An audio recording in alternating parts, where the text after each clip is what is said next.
What I've learned in ACA that the main effects of alcoholism and family dysfunction are fear and distorted thinking. Sometimes this fear and distorted thinking gets passed down through the generations, has been called para-alcoholism.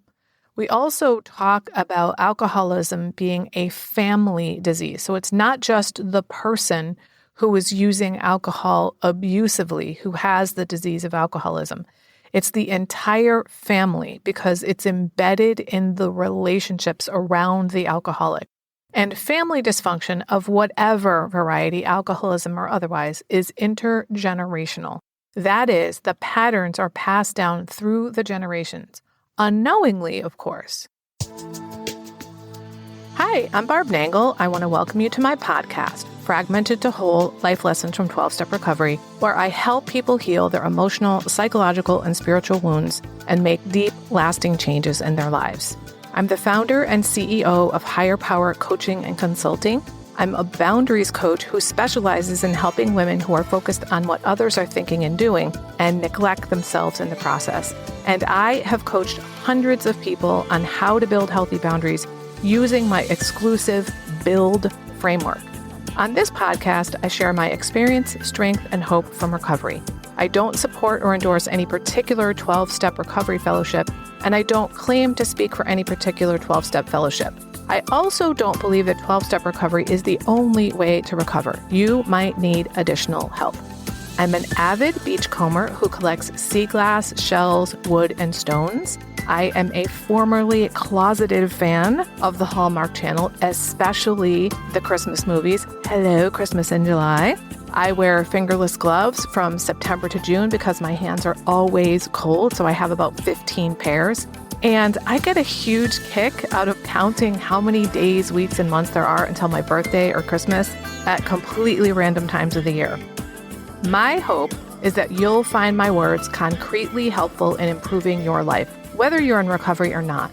If you like what you've heard on this episode, please screenshot it and share it on your social media and tag me at Higher Power Coaching.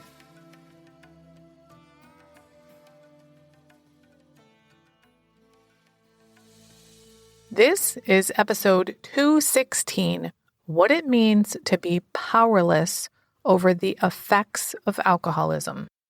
Step 1 in every 12-step program is where we admit we are powerless over something and that our lives have become unmanageable. In Alcoholics Anonymous, we're powerless over alcohol. In Overeaters Anonymous, we're powerless over food. In Al-Anon, we're also powerless over alcohol. In CODA, we're powerless over other people. And in ACA, we are powerless over the effects of alcoholism and family dysfunction. What I've learned in ACA that the main effects of alcoholism and family dysfunction are fear and distorted thinking. Sometimes this fear and distorted thinking gets passed down through the generations, has been called para-alcoholism. We also talk about alcoholism being a family disease. So it's not just the person who is using alcohol abusively who has the disease of alcoholism. It's the entire family because it's embedded in the relationships around the alcoholic. And family dysfunction of whatever variety, alcoholism or otherwise, is intergenerational. That is, the patterns are passed down through the generations, unknowingly, of course. This is not to blame our parents or other ancestors. They passed down what was given to them. And even though I'm talking about alcoholism here, and that is how any family dysfunction works. It doesn't matter whether it's from alcoholism or some other source. It's just one very obvious example of how family dysfunction is passed on. I've been involved in many a conversation with people in the ACA program, which, by the way, stands for Adult Children of Alcoholics and Dysfunctional Families, if you're not familiar with that acronym. I've had many conversations with other ACAs where we're talking about something and I'll say, that's actually a step 1 issue. That means it's something we are powerless over and likely also something that is causing our lives to become unmanageable. Now, recall that I said the main effects of family dysfunction, which is what we're powerless over in ACA, are fear and distorted thinking. So let me talk about the fear first. One thing that became clear to me through the process of 12-step recovery was that I have been mired in fear my entire life, but I didn't know that. What's really interesting about the fear is that I've always felt safe in the world. There are a lot of women who, especially at night and in cities, don't feel safe. They don't feel safe in the world, and I'm just not one of those women. So the idea that I lived my life in fear forever was astonishing to me when it became clear, but it explained so many things. I was really afraid of showing people who I really was and what I really thought, to the point where there were parts of me where I didn't even know who I really was. And I didn't really know what I thought about certain things because I was so used to deferring to those around me. Now, this doesn't mean that I didn't have any opinions of my own about anything. And it doesn't mean that I was a wallflower or that I didn't know anything about myself. But there were large parts of me that were up for negotiation because I was so mired in fear of what other people thought of me. I was mainly afraid of being judged by other people and being rejected by other people. Thus, I became a people pleaser and bent over backwards trying to get the approval of other people. Now, I didn't know any of that was going on until I got into recovery. And as a reminder, I was 52 when I got into recovery, and I started therapy at about 15. So that's 30 years of almost continuous therapy. And none of those fucking therapists ever told me any of this stuff about myself. Nobody told me that I was codependent, that I had victim mentality, that I was mired in fear, that I was emotionally unavailable, codependent, had no boundaries. None of that stuff. It wasn't until recovery that I got to see all those things about myself. So that's an example of the fear that I am powerless over. And that resulted from growing up in a dysfunctional family. Now, when it comes to the distorted thinking, there are endless examples, and I'll share just a few. The idea that being rejected by other people is something I cannot withstand is distorted thinking. The idea that there's only one way to do things, or there's only one type of music that you should be listening to, or only one educational path you should follow, or that people being sarcastic and teasing you is normal and it's funny. It doesn't matter if it's painful to you because it was just a joke. Or the idea that we don't talk about important things like feelings and goals and aspirations and fears. Those are all distorted thinking. The fact that dad has been cheating on mom for decades and mom is lying about smoking in the bathroom and we don't talk about those sorts of things and we don't ask questions about things like that. This is all part of the distorted thinking. Another big part of the distorted thinking is that you should rescue, fix, and save other people. Bend over backwards, abandon yourself so that you can take care of other people. Now, it's not like my family sat me down and said, this is how we're going to do things. They just modeled it. So gossip and other forms of indirect communication are additional examples of distorted thinking. We don't directly communicate with people to resolve problems. We talk about them to other people. So here's a specific example of my family where I remember being really shocked when one of my brothers directly communicated with my mom about something that we had been skirting around for decades. I was in my early 30s, and my therapist encouraged me to talk to my older brother about my father's infidelity to get his perspective. This was something I always knew as long as I could remember, but had never discussed with anyone except for a therapist. So I said to my brother, did you always know that dad was cheating on mom like I did? And he was like, oh, absolutely. And he told me a story about a time when he was in the car with my dad, and the song by the Eagles, You Can't Hide Your Lying Eyes, which is about infidelity, came on the radio, and he and my dad exchanged a look about which my brother said, it was very clear that I knew he was cheating and that he knew that I knew. Now, by the way, that story right there is a perfect example of indirect communication happening. That is the story of my family. No words were exchanged, only a look was exchanged, but my brother summed up that look by saying, Dad knows that I know that he's been cheating on Mom. Now, we don't know if that's actually what happened. Maybe my father didn't know that my brother knew, but my brother assumed that he knew because that's how we did things in my family. More distorted thinking. After my brother and I had that conversation, we talked to my younger brother, who was 8 years younger than me and 10 years younger than my brother. So it was almost like he grew up in a different family than we did, and he didn't know about any of this stuff. He was 6 the first time my parents got separated, and then he was 8 when they got separated and eventually divorced. So when we talked to him about this, he went right to our mom and said, hey, was Dad always cheating on you? And me and my older brother were like, wait a minute, what? You talked to Mom and you asked her about this? In other words, you spoke out loud to somebody that was involved in this situation and you asked them a direct question? We were so aghast that he would actually talk to someone that was involved in the situation rather than talk around them and talk about them. And I remember thinking at the time, like, how did he even know that that was a thing? It would have never occurred to me or my older brother to go directly to my mother and ask her that. It was just not something that was done. Patterns of behavior and of relationships and how you relate to other people stem from distorted thinking. We think this is how it works because that's all we know.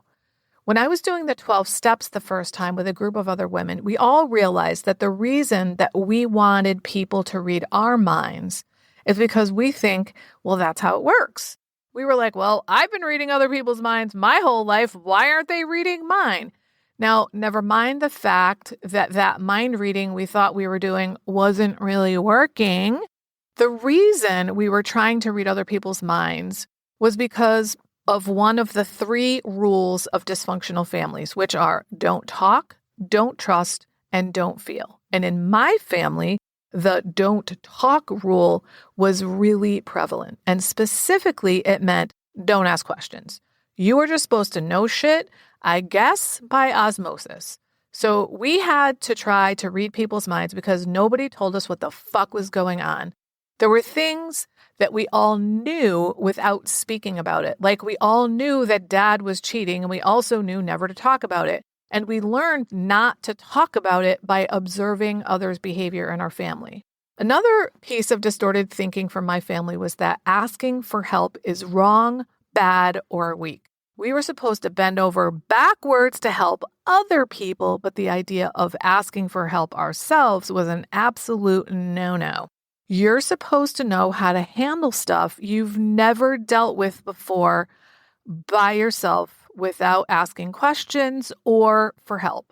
Asking for help was not demonstrated, and it was definitely seen as a weakness. When I learned to start reaching out for help early in recovery, it was a monumental task for me. It was extremely difficult and an incredibly humbling process for me because I had the idea that asking for help was weak, which, by the way, it's not. And embedded in that is the notion that weakness is somehow bad, which, by the way, it's not. Weak is not bad. It's just not strong. And the human race could not survive if no one ever asked for help. So it's actually good to ask for help. Humans are pack animals who live in villages for a reason. We are wired for connection, and we need each other to survive. So, of course, we need each other and should ask for help. But I grew up with the idea that asking for help was somehow weak and bad and wrong. And when I started to learn that asking for help was really a good thing that I should do, I would occasionally have the impulse to ask for help, but then I would feel super shitty and guilty. And sometimes I felt like I was going to die. It felt threatening. I did a whole episode on reaching out for help and how I did it and what that looked like for me and how powerful an experience it was. It's episode number 9. I will link it in the show notes. This is another example of the distorted thinking that comes from growing up in a dysfunctional family. Here's another one. I didn't know that if I knock something over and it breaks or spills, that you do not have to lose your shit. What I learned was you say things like, Jesus fucking Christ, I can't believe I just did that, blah, blah, blah, blah, blah. I didn't know that that kind of thing is just part of life and nothing to get riled up about. But I saw people getting all riled up about stuff like this my whole life. I got frustrated at little things all the time. And I took my frustration out on those situations or on inanimate objects because I never took out my frustration on other people, at least not to their faces. I did it behind their back for sure, but not to their faces because I was so invested in what other people thought of me that there's no way that I was going to be like, what the fuck is the matter with you? Directly to a person. I would think that, and I might say it to someone else, but I wouldn't say it to them. I was just talking with a client the other day, and we were talking about this very notion. She said to me, facts didn't equal facts when we were kids. Facts meant something different. So, for example, the fact is that you knocked something over and it broke. We made that fact mean you should be frustrated and annoyed, and you should lose your shit over it, as opposed to it's just a mundane fact of life. Gravity and physics work, and some things fall and break. But we learned in our families that facts meant something specific. They weren't just facts. All right, now let's connect all of this distorted thinking to the part of step 1 where we're powerless over the fear and over the distorted thinking. What does that mean? Now, we learn in 12-step recovery that our problem is a lack of power. And that when we have a lack of power, the solution to that is a power greater than us. Many of us call that a higher power. I happen to call my higher power God. Now, if I notice distorted thinking, instead of beating myself up and saying, why the fuck did I do that again? I go, oh, that's right. This is something I'm powerless over. I need to either hand it over to my higher power, or ask my higher power to take it from me, or ask my higher power for guidance on how to handle this situation. What I found is that over time, the distorted thinking has been reduced massively. It happens less and less frequently.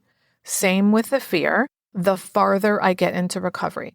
Now, these are probably never going to go away entirely. What's different is I recognize this distorted thinking now as distorted thinking. It's not just what is, it's a distortion of what is.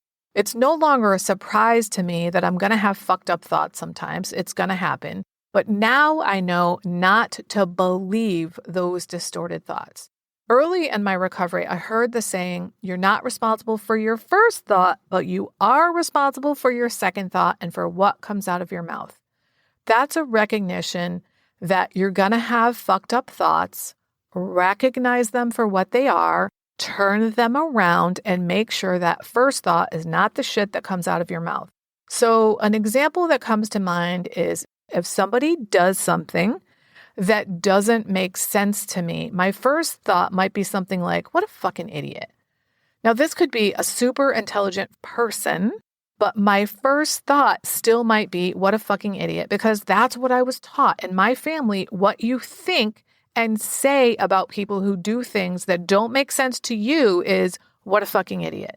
But as a person in recovery and a woman who believes in the absolute dignity of every human being, I don't actually believe that someone is an idiot. It's just distorted thinking. And I'm not going to let that thought come out of my mouth. We are powerless over these fears we have and the distorted thinking we have. We're going to have them, but if we stay in recovery, they will be reduced dramatically. You're always going to have a fucked up thought here and there, and that's just the kind of thing that you're powerless over. But you can hand those fears and thoughts over to God, or you can ask God to remove them, or you can ask God for guidance on how to handle them. That's a step one issue. I was recently reminded by a friend that when I first started recovery, I didn't feel lovable. I almost can't believe that I used to feel that way, and that I kind of forgot something so profound because I truly love myself now. And I want that for everybody. If you don't love yourself, there's literally nothing that can make up for that. I created something exclusively for my private clients since many of them don't love themselves. And I've now opened up my private vault to share it with up to 10 people individually. It's called the Self-Love Sprint. You'll grow to love yourself and truly feel worthy, so you can stop saying yes when you really want to say no, stop neglecting yourself and putting everyone else first. Stop saying all kinds of nasty shit to yourself. That is not what people who love themselves and feel deserving do. You'll stop being afraid that others will think that you're selfish for taking time to care for yourself. This is also for you if you don't really know who you are because you've always been such a fucking chameleon. Go to higherpowercc.com/love sprint. Remember, I'm only offering 10 of these, so don't wait.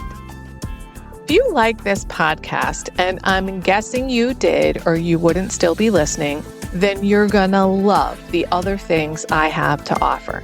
If you'd love pre-release podcast scripts and episodes before anyone else gets them, or if you'd love access to content from my private vault that I developed exclusively for my private clients, which is like having a work session with me without me actually being there, go to patreon.com/higherpowercoaching. There are 3 tiers ranging from as low as $4 up to $24 a month. You'll also love my weekly newsletter, Friday Fragments, which has content very similar to the podcast. You can check it out at fridayfragments.news. That's fridayfragments.news. Please like and subscribe to my podcast on your favorite podcast outlet. I'd also love it if you'd leave a review, which you can do either in the show notes or on Apple Podcasts. It really helps other people find my podcast so they can get the benefits you've gotten from listening. If someone came to mind when you listen to this particular episode, please share it with them. And my favorite place to hang out on social media is Instagram. I'm at Higher Power Coaching. Please DM me there. I'd love to hear what you got from this episode. I run group and private coaching programs on building healthy boundaries. Whether you need help with boundaries in your personal, professional, or romantic life, I can help. Head on over to barbchat.net, where you can hop onto my calendar for a free 30-minute Better Boundaries consultation. My ideal client is someone who is ripe for change. If that's you, I would love to work with you. My goal with all my work is to help you make lasting changes in your life like I've made deep, lasting changes in my life. Remember, it's never too late to recover. No one is beyond hope, and healing is possible. Thanks for listening.